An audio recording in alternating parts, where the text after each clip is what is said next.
तुमायाव गासै बर'फोरनि आगुनि बर' फरायसा आफादनि दैदेनगिरि आरो मावथि गासैखौबो हांख्राय हरदों ज' जिरायलायनो थाखाय ज' लोगो मोनलायलायनो थाखाय आरो मान बावदों। बेनि गेजेरजोंनो जों गासैबो जोंनि बेसेबांबा सिगांनि दैदेनगिरिफोरखौबो जों दिनै लोगो मोनजोबदों आरो बेवहायनो बड'फा आरो बर' हारिखौ गेरेमसा महरै दानायनि सायाव दिनै मोनसे टपिक लानानै सावरायलायदों आरो बेयाव जोंनि दैदेनगिरि बिथांमोना खोब माखासे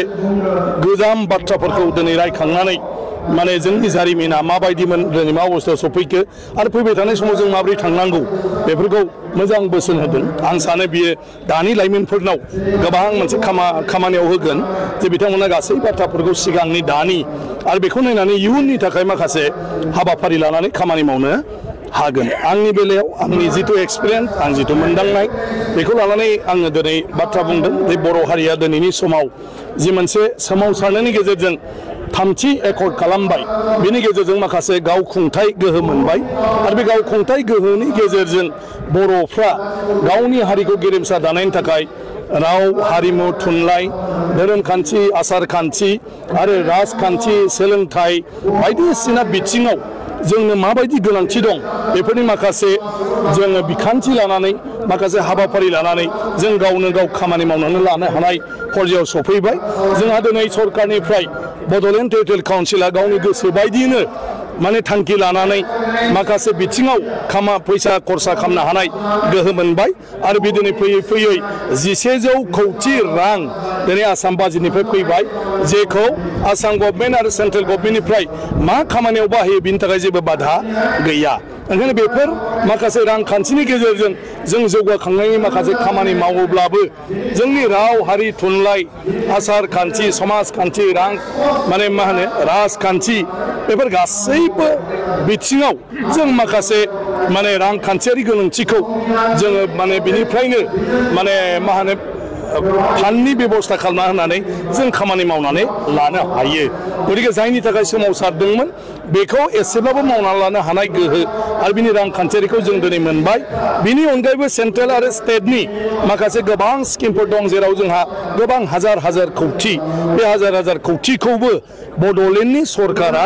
गावनि गोसो बायदियै जोङो बासिनानै लानो हायो जे बबे जायगायाव बेखौ खालामनो मा जोंनियाव फैथावथाव जों स्किम प्रजेक्टखौ जोङो बानायनो आरो बिनि थाखाय सेन्ट्रेल गभर्नमेन्टहा जेबो आपत्ति गैया। खालि जों सेन्ट्रेल आरो स्टेट गभर्नमेन्टनि जिथु गाइडलाइन बे प्रजेक्टआव होनाय दं बे गाइडलाइनखौल' जों मानिनांगौ नाथाय स्किम प्रजेक्टखौ जोङो खालामनानै लानो हायो। ओंखायनो बेफोर खामानिखौ जुदि जों दा मावलांबाय थायोब्ला आरो दुलाराय बर' फरायसा आफाद बर' थुनलाइ आफाद आरो गुबुन गुबुन बर' गौथुमफ्रा बर' आफादफ्रा जुदि माखासे बिखान्थि लानायनि गेजेरजों माखासे प्रजेक्ट जुदि सरकारनो होबाय थायोबा आं सानो बड'लेण्ड सरकारा गोबां मदद खालामनो हायो आरो बेनि गेजेरजों बर' हारिया जि हारि दानायनि बाथ्रा बुंबाय थादों बेफोरखौ मोजाङैनो दानानै लानो हागोन। गाबोन जिहेतु न'खर बिथांनि दैदेननायावनो जोंनि थामथि एकर्डआ दुलाराय बर' फरायसा आफाद आरो बर'नि गुबुन गुबुन गौथुमजों आसाम सरकार सेन्ट्रेल सरकार जादोंमोन आरो बेवहाय गोबां जोंनि बर'फोरनि आरो बड'लेण्डनि माने माखासे मा होनो बेवहाय माने खोथा होनाय दं बे एकर्डआव आरो बेवहाय लिरनाय दं दा बेफोरखौ मावफुंलायनायनि बेलायाव बिथाङा निस्सय गाबोन गुवारैनो दुलाराय बर' फरायसा आफादजों सावरायलायनानै बिनि सायाव माखासे बाथ्रा बुंलांनो हागोन माखासे सुबुरुनबो होलांनो हागोन आरो बिनि उनाव जुदि मोजाङै बिथांजों सोमोन्दो लाखिनानै थांबाय थायोबा जोंनि एकर्डनि मोनफ्रोमबो क्ल'जआनो इमप्लिमेन्ट जागोन होननानै आं सानो जेफ्रा सेन्ट्रेल गभर्नमेन्टजों सोमोन्दो थानाय। गतिके गाबोननि मानाव गेदेर नखर मन्थ्रिनि जिथु दुलाराय बर' फरायसा आफादनि कनफारेन्सआव फैगोन बियो जों बयनिबो थाखायनो जोबोद मोनसे मोजां जों मिजिं लानो हायो। नङा बेथ' जुदि जायोब्ला जोबोद मोजां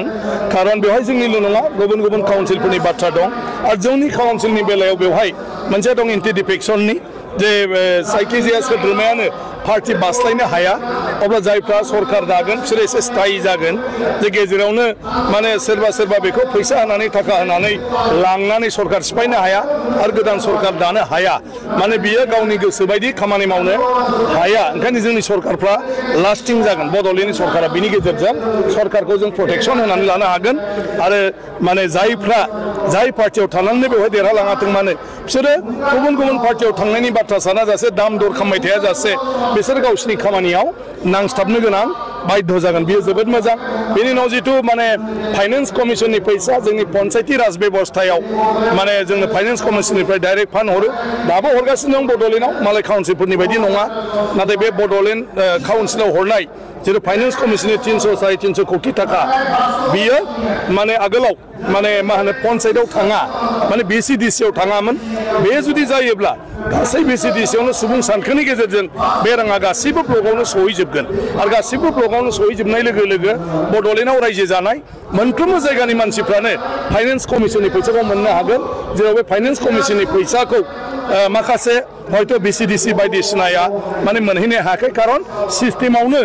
जोंना माने बेखौ ब्लकनि गेजेरजों पन्चायतआव एल'केसन खालामनानै हरनाय गैया जोंनि सिस्टेमाव थोंजोङै बेखौ हरनाय जायो माने माबायाव BTC आव दा बियो जुदि एमेन्डमेन्ट जायो अब्ला बे एमेन्डमेन्टआव BTC आवबो मोनफ्रोमबो BCDC आवनो फाइनेन्स कमिसननि फैसाखौ मोनहैगोन आरो